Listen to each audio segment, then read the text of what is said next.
Bendiciones, recibe un gran saludo de parte del pastor Jerry Pinzón aquí en Nuevo México. El Señor les bendiga a todos los que nos han estado siguiendo durante toda esta serie. La vez pasada o en la última edición estuvimos contemplando el modelo que yo denominé el modelo católico y se hacía la pregunta y la seguimos haciendo. ¿Qué encuentras cuando llegas a la cruz? Estuve también presentando el modelo a través de la cruz, ¿verdad? Así que vamos a hacer un pequeño resumen aquí para comenzar. El modelo católico, decíamos que en Daniel 7, 8, Apocalipsis 13 y 17 apuntaba directamente a Roma papal, era cumplimiento profético de estas profecías que identificaban a este sistema, a este poder, ¿verdad? Quiero decir también que todos los reformadores protestantes entendían que Roma papal cumplía con las características de la profecía, como lo hemos estado nosotros diciendo, lo hemos estado aceptando en nuestra discusión aquí, ¿verdad? Sin embargo, algo ha cambiado dentro de los protestantes. ¿Por qué? Porque hoy día casi ninguna organización protestante evangélica interpreta la profecía de la misma manera como lo hicieron sus reformadores. Han abandonado sus orígenes en cierta manera y han abandonado también la forma de interpretar la Biblia, que era historicista, o sea, bíblica, porque la Biblia nos muestra cuál es el método por el cual debe ser interpretada. Pero vemos que nuestros hermanos de otras denominaciones han abandonado estos principios de cierta manera, ya no entienden la profecía de la misma manera y han adoptado métodos modernos de interpretación. Nosotros, junto con los reformadores, seguimos entendiendo que el sistema de Roma papal está claramente cumpliendo con lo que dice la profecía bíblica. Seguimos sosteniendo el historicismo como la manera de interpretar las profecías. Así que antes de entrar en el tema de hoy, quiero invitarlos a que tengamos una palabra de oración. Vamos a estudiar nuestro nuevo modelo. Querido Dios y Padre que moras en el cielo, te damos gracias por tus bendiciones y pedimos que por favor nos ayudes al entrar en este tema y en este estudio, que tu Espíritu nos guíe. Te pido estas cosas en nombre de Cristo Jesús. Amén. Muy bien, el día de hoy vamos a cubrir el material concerniente al segundo modelo y este modelo lo vamos a estudiar con más profundidad. Van a ser 3 presentaciones concerniente el modelo del día de hoy. Yo lo he titulado el modelo evangélico o el modelo hasta la cruz. El modelo hasta la cruz. Antes de comenzar, quiero decirles y que quede bien claro que la cruz para mí es el elemento poderoso por el cual la salvación es posible. Supremamente importante, sin la cruz no hay salvación. No es mi intención minimizar la importancia de la cruz, sencillamente estoy comparando modelos teológicos y exponiendo las diferencias, ¿verdad? Estoy exponiendo una comprensión diferente a la del santuario. Estoy resaltando o mostrando cómo al utilizar un modelo diferente también obtenemos diferentes resultados, diferente teología, diferente comprensión y aún doctrinas diferentes, ¿verdad? Así que el método del santuario, el cual he denominado a través de la cruz, quiero que quede claro esto, no minimiza la cruz, sino que al contrario, expande la visión de la cruz, al iluminar el poder que tiene la cruz, que tiene la muerte de Cristo Jesús en esa cruz para transformar al ser humano, para transformar al pecador y llevarlo hasta la misma presencia de Dios.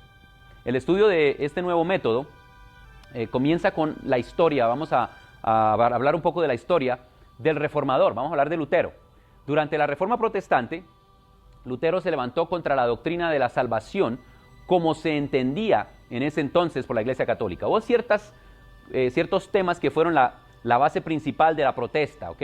Y es importante que entendamos esto. Por ejemplo, uno de los asuntos contra los que Lutero se levantó fueron las indulgencias. Y las indulgencias era, por ejemplo, un sistema que tenía la Iglesia Católica en ese entonces, que cobraba por la salvación en cierta manera, cobraba por el perdón, por así decirlo. Uno compraba estas indulgencias y eso le permitía que le fueran perdonados sus pecados pasados, presentes y aún futuros.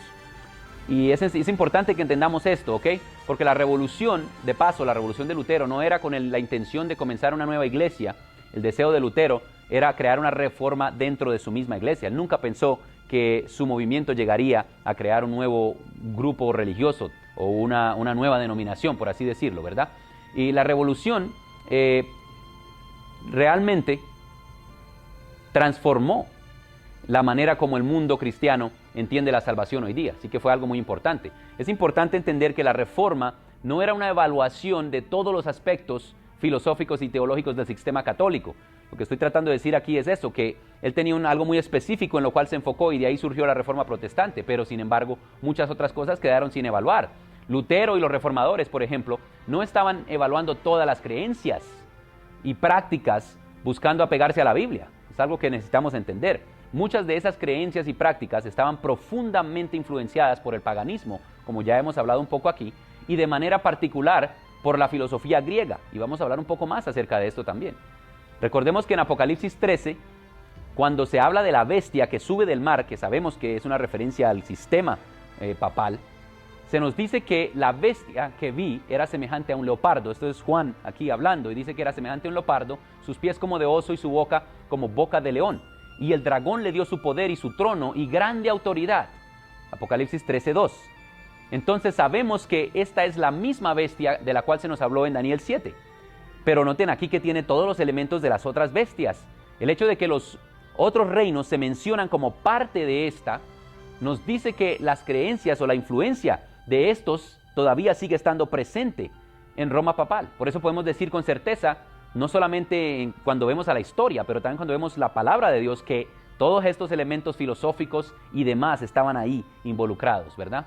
Así que todo esto que he dicho quiere decir que muchos de los conceptos teológicos y filosóficos que también contaminaron a Roma papal, podemos deducir que llegaron a ser un aspecto fundamental también de lo que sería el protestantismo más adelante. Estas influencias no se detuvieron con Lutero ni Calvino, ¿ok? Sino que continuaron y se profundizaron quizá dentro de las religiones cristianas, aún las modernas. Podemos decir que se encuentran hoy dentro del cristianismo evangélico, pentecostal o no denominacional.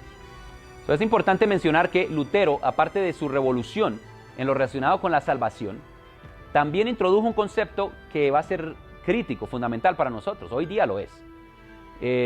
Es quizá el más revolucionario de todos los conceptos, aún más revolucionario que, pienso yo, que su comprensión de la justificación por la fe. A pesar de que él no adoptó completamente este concepto, no lo siguió hasta sus últimas consecuencias, por así decirlo, pero fue él quien propuso o introdujo el concepto de sola escritura. Este es el fundamento para que en realidad podamos llevar el protestantismo hasta su propósito total y final. Sin embargo, y tristemente, existe un problema dentro del protestantismo o de la mayoría de denominaciones cristianas. ¿Cuál es uno de los problemas con el protestantismo moderno, diría yo? Al igual que Lutero, los protestantes nunca llegaron a aceptar el principio de sola escritura.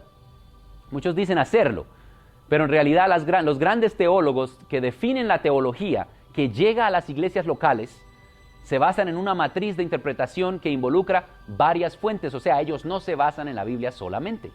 Su matriz de interpretación se ve algo así como esto que está aquí en la pantalla. La Biblia hace parte, sí, pero también está la tradición, la filosofía y la ciencia. Y esta matriz está más clara dentro del catolicismo porque ellos aceptan todos esos puntos. Los evangélicos, nuestros hermanos evangélicos o protestantes de pronto nos dirían, nosotros no aceptamos la filosofía ni la ciencia, pero aceptan la tradición, y la tradición trae ya en sí la filosofía y la ciencia. Por esta razón, podemos ver tantas corrientes evangélicas con conceptos completamente diferentes. ¿Alguna vez te has preguntado por qué existen miles de denominaciones y siguen apareciendo más? ¿O por qué todos dicen seguir la Biblia y sin embargo muchas de estas denominaciones son diametralmente diferentes la una de la otra? Es porque la interpretación de la Biblia está sometida a los diferentes elementos de la matriz de fuentes de la que te estoy hablando. Un método así no puede producir un único resultado. Solamente si se permite que la Biblia sea el patrón o estándar y la última palabra de interpretación, entonces podemos decir que estamos llegando a la verdad. Para poder finalizar la reforma que inició Lutero y llevar el protestantismo a su propósito final o cumplimiento, los protestantes necesitamos tomar la Biblia y solo la Biblia como la fuente de fe y de verdad.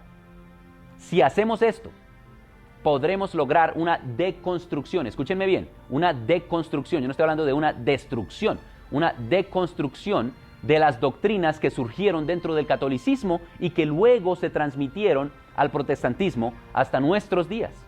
Se trata de tomar cuidadosamente las creencias contaminadas por otras fuentes y construir en una base bíblica sólida. En 1844, este proceso se inició gracias a que hubo este chasco y un grupo mayormente de jóvenes que se vieron por las circunstancias, se vieron obligados o impulsados o motivados a buscar respuestas en la Biblia.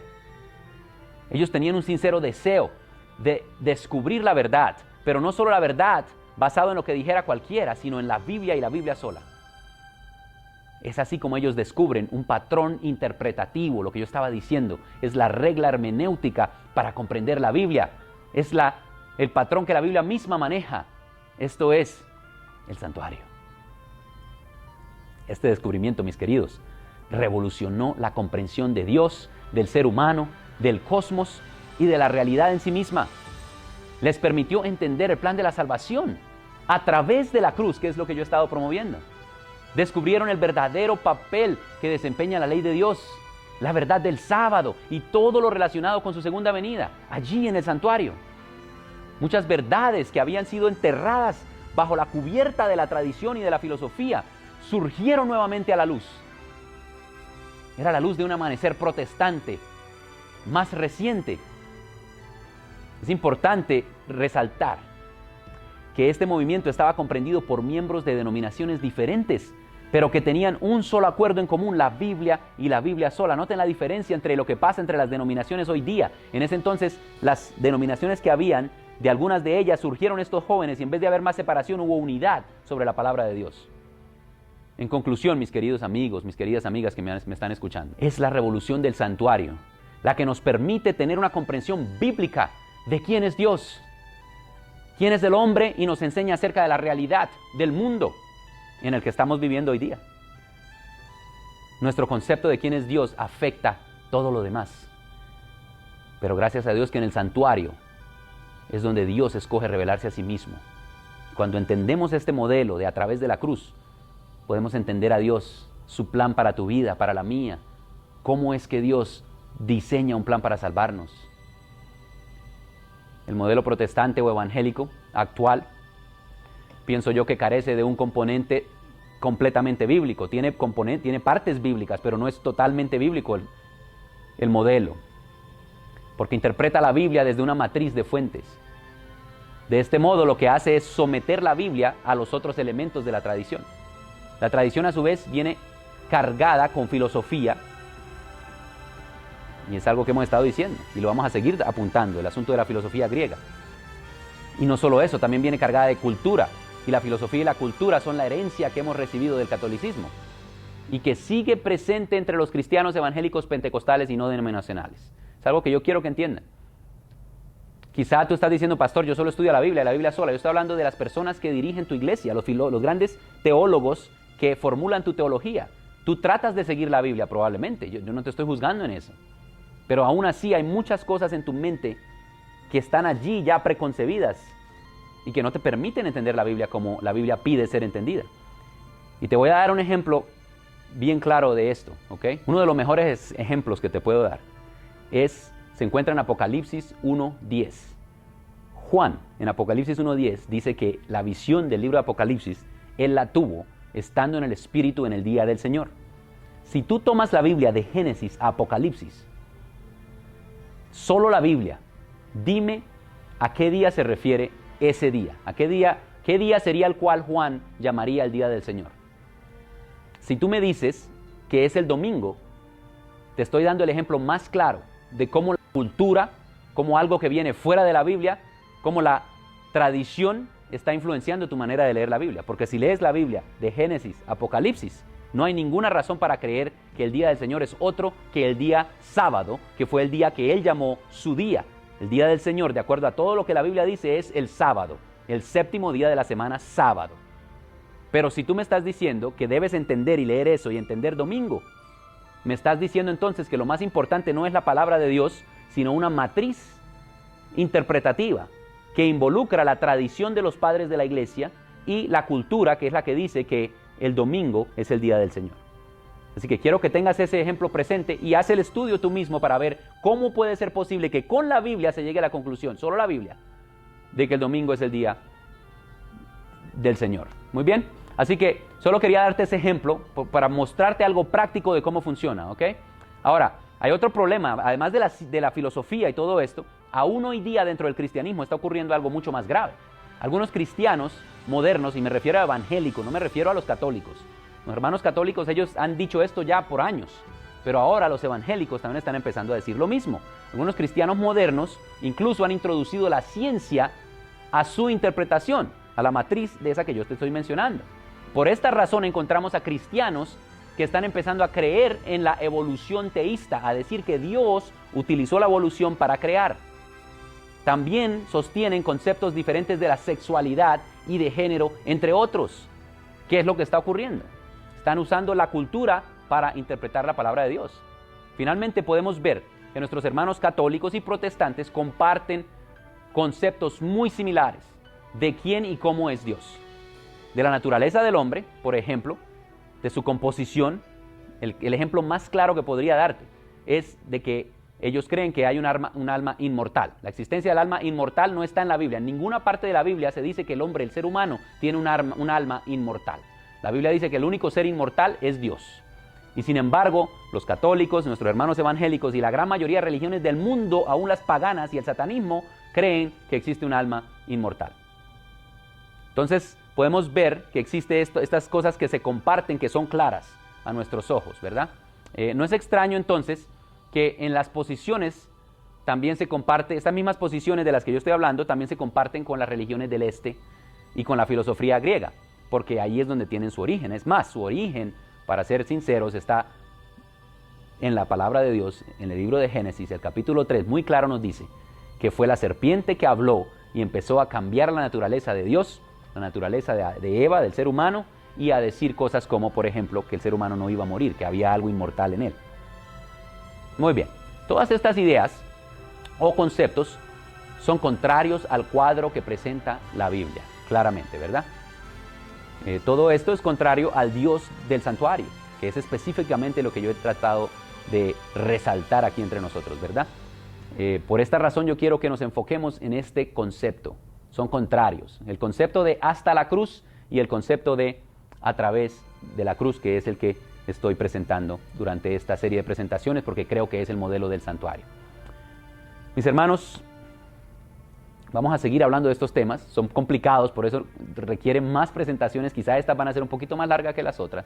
Pero yo te pido que te mantengas ahí, firme, al pie del cañón. Vamos a aprender muchísimo, estamos aprendiendo, yo creo, muchísimo hasta ahora y vamos a seguir aprendiendo. Sin embargo, yo quiero hacer un llamado en este momento, y es un llamado bien importante. Para mis queridos amigos, jóvenes, jovencitas, adventistas, ¿entiendes la verdad que Dios te ha dado?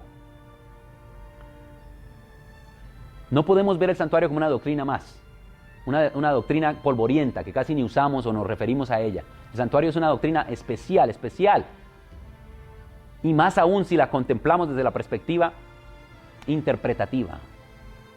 ¿Entiendes la bendición maravillosa que Dios le ha dado a este movimiento?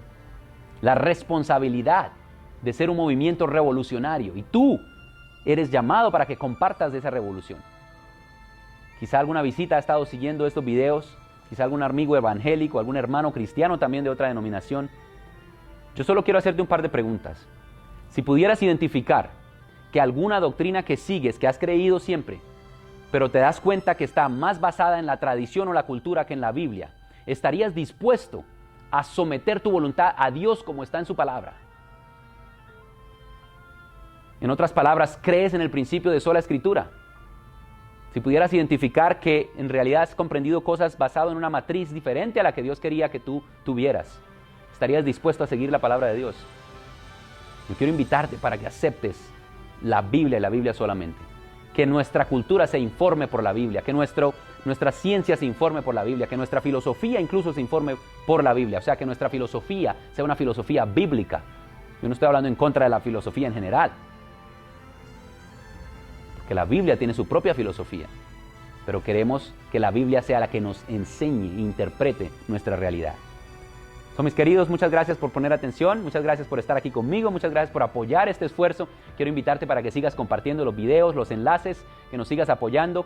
Suscríbete al canal de YouTube para que puedas recibir más información y sepas cuando los videos están saliendo, y compartir con otros. Dios te bendiga, Dios te guíe, que podamos ver a través de la cruz y encontrarnos con un Dios maravilloso que nos ama. Gracias.